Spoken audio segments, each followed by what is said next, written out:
छत्तीसगढ़ की राजनीति में ध्रुवीकरण का केंद्र बने बीरनपुर मामले की सुनवाई में एक नया मोड़ आया है।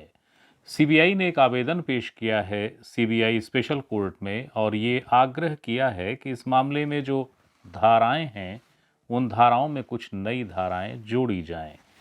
क्या पूरा मसला है, क्या पूरी कहानी है, यही बताने आपके सामने हाजिर हुआ हूं। नमस्ते, मेरा नाम है याज्ञवल्क। छत्तीसगढ़ में एक जिला है, जिले का नाम है बेमेतरा। बेमेतरा में एक इलाका पड़ता है साजा। साजा थाना क्षेत्र के अंतर्गत एक गांव है बीरनपुर। इस बीरनपुर में बीते 8 अप्रैल 2023 को हिंदू मुस्लिम बच्चों के बीच विवाद हुआ। विवाद कुछ ऐसा बढ़ा कि फिर ये हिंदू मुस्लिम समुदाय के बीच संघर्ष में तब्दील हो गया। इस संघर्ष में भुवनेश्वर साहू नाम के एक युवक की मौत हुई और मुस्लिम पक्ष से 2 पिता पुत्रों की हत्या हुई थी। इस मामले में संघर्ष कुछ ऐसा हुआ था कि कई मुस्लिम परिवारों के घर, गाड़ियां, दुकान जलाई गई और अच्छा खासा चर्चित मसला रहा।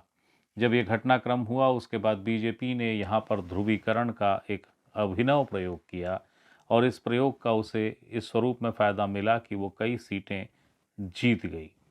बीजेपी ने इस मामले में जो भुवनेश्वर साहू जिनकी मौत हुई थी, जिन युवा की, उनके पिता ईश्वर साहू को टिकट दे दिया।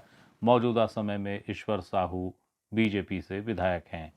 कांग्रेस शासनकाल में ये घटनाक्रम हुआ था, दंगा हुआ था, तनाव हुआ था और जब बीजेपी की सरकार आई तो बीजेपी ने बड़े नाटकीय अंदाज में विधानसभा में ये घोषणा की कि बीरनपुर में जो घटना घटी जिसमें भुवनेश्वर साहू की मौत हुई थी उसकी सीबीआई जांच होगी।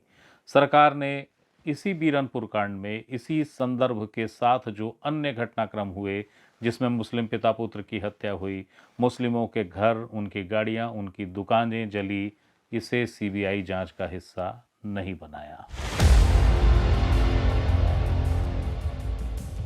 सीबीआई के चार्ज लेने से पहले, यानी कि इस केस की विवेचना करने के पहले, ये मामला बेमेतरा कोर्ट में चल रहा था। बेमेतरा कोर्ट में ये मामला 5 जुलाई 2023 को इसमें साजा पुलिस थाने ने चार्जशीट पेश की थी। 12 आरोपियों के खिलाफ ये चार्जशीट थी और चार्जशीट स्वीकार हो गई थी। तो जैसा मैंने बताया कि विधानसभा में इस मामले में सरकार ने घोषणा की कि सीबीआई अब इस मामले की जांच करेगी। तो 26 अप्रैल 2024 को सीबीआई ने इस मामले को टेक ओवर किया और इसमें जो धाराएं थी इस हत्याकांड में, वो धाराएं थी धारा 147, 148, 149, 336, 307, 302 और 120 बी। ये धाराएं यानी जो धारा मूलतः साजा थाने में भुवनेश्वर हत्याकांड में थी उन धाराओं को लिया और उस पर एक नई एफआईआर जो सीबीआई करती है, जो परंपरा है, उसके तहत सीबीआई ने एफआईआर दर्ज कर दी। अब सीबीआई की जब ये एफआईआर दर्ज हुई तो इसकी चार्जशीट जमा की गई रायपुर स्पेशल कोर्ट सीबीआई में। सीबीआई की स्पेशल कोर्ट में चार्जशीट जमा हुई थी 20 नवंबर 2024 को। 20 नवंबर को चार्जशीट पेश हो गई और उसके बाद कोर्ट ने इस चार्जशीट का विचारण किया। तो जो धाराएं अन्वेषण के बाद मूल एफआईआर की कॉपी हो गई और उसके बाद जो अन्वेषण के बाद जो धाराएं जुड़ी थी वो धाराएं सीबीआई ने चार्जशीट में जो लगाई थी वो धाराएं थी 120 बी के साथ साथ 147, 148, 149 और 186, 324, 326, 336, 307, 302, 353। मूल रूप से साजा थाने की एफआईआर में 12 आरोपी थे। सीबीआई ने जब चार्जशीट पेश की तो उसमें 6 अन्य आरोपी और जुड़ गए। दरअसल हुआ ये था कि सीबीआई ने यह पाया कि जब भुवनेश्वर साहू को कथित रूप से बचाने के लिए पुलिस अधिकारी जो वहाँ मौजूद थे, एसआई बीनू राम ठाकुर और अन्य लोग जब गए तो उन पर भी हमला हुआ।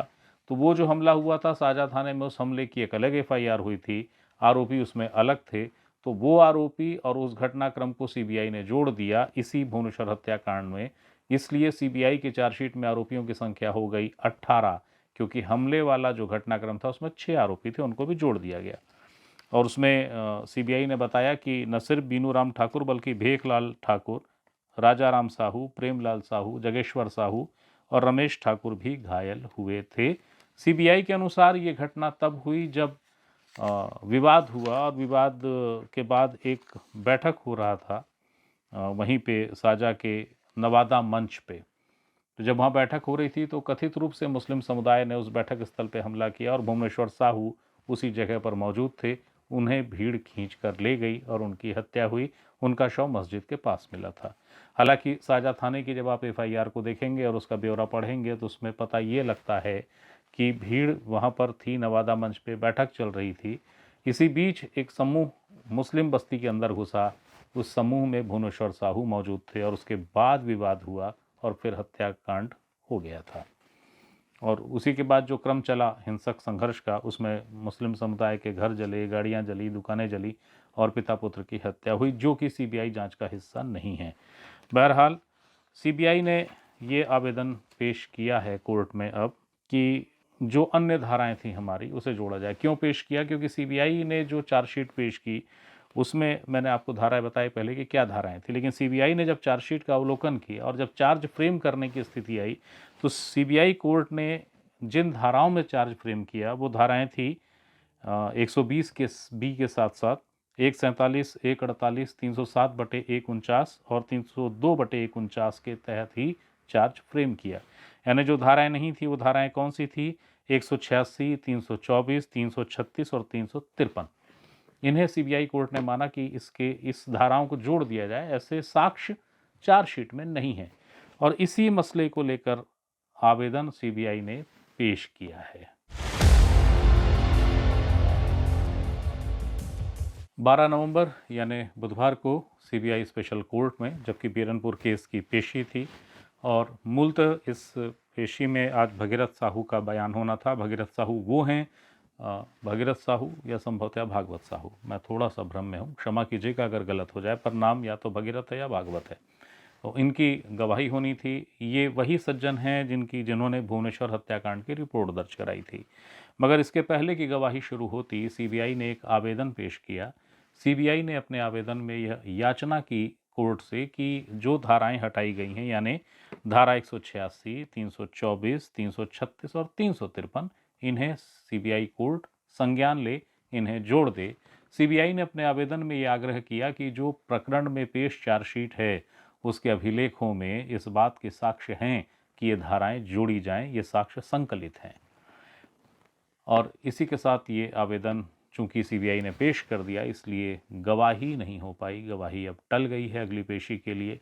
लेकिन इस मामले में सिर्फ मसला ये नहीं है कि सीबीआई ने एक आवेदन दिया है, अब इस आवेदन के बाद बचाव पक्ष भी एक लिखित जवाब पेश करेगा, क्योंकि आवेदन लिखित में है इसलिए वो भी लिखित में ही इसमें जवाब पेश करेगा और जाहिर है वो लिखित जवाब जो है सीबीआई के आवेदन के खिलाफ होगा, बचाव पक्ष उसका विरोध करेगा।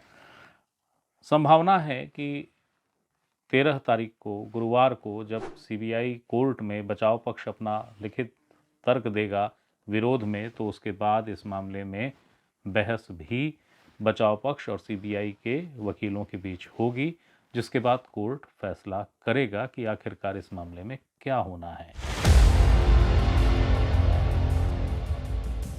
सीबीआई की जो जांच है यानी जो चार्जशीट पेश हुई है उस चार्जशीट में इस मायने में यह चार्जशीट इसके पहले भी तब सुर्खियों में आ गई थी जबकि जैसा मैंने आपको कहा कि विधानसभा में नाटकीय अंदाज में सरकार ने घोषणा की।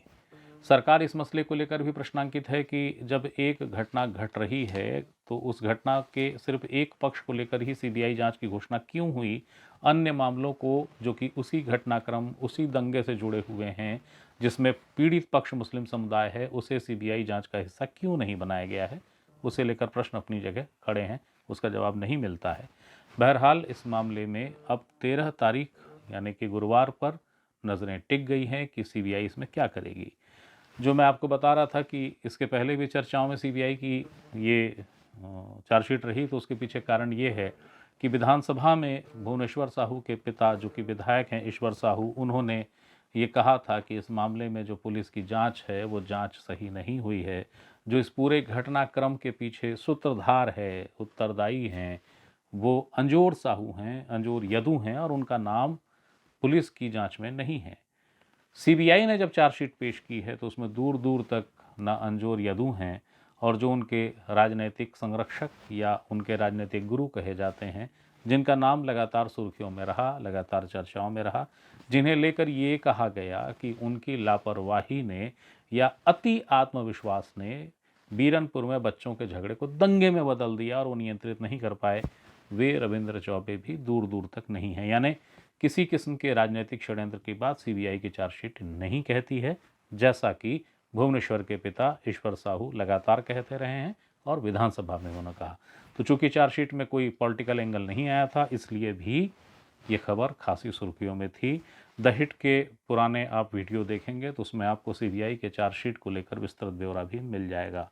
बहरहाल एक आवेदन पेश हुआ है। आवेदन ये कहता है सीबीआई का कि हमने इस मामले में जो पहले चार्जशीट दी और जो धाराएं लगाई थी वो सही थी। चार्जशीट में जो अभिलेख हैं वो धाराओं को आकर्षित करती हैं। कोर्ट ने हालांकि उन धाराओं को पूरी तरीके से स्वीकार नहीं किया था और इसीलिए आवेदन पेश हुआ है कि हमारे उसी जो हमने धाराएं बताई हैं उनको ग्राह्य कीजिए, स्वीकार कीजिए और उसके बाद विचारण शुरू कीजिए। लेकिन चूंकि इसमें बचाव पक्ष तर्क पेश करेगा, बहस होगी, उसके बाद अदालत फैसला करेगी, तो देखना होगा कि 13 तारीख को सिर्फ लिखित जवाब आता है, बहस के लिए कोई अगली तारीख आ जाती है या बहस भी होती है। जो भी होगा, जो भी फैसला होगा, आपके सामने उस सूचना और जानकारी को जरूर लाएंगे। तब तक के लिए प्रणाम।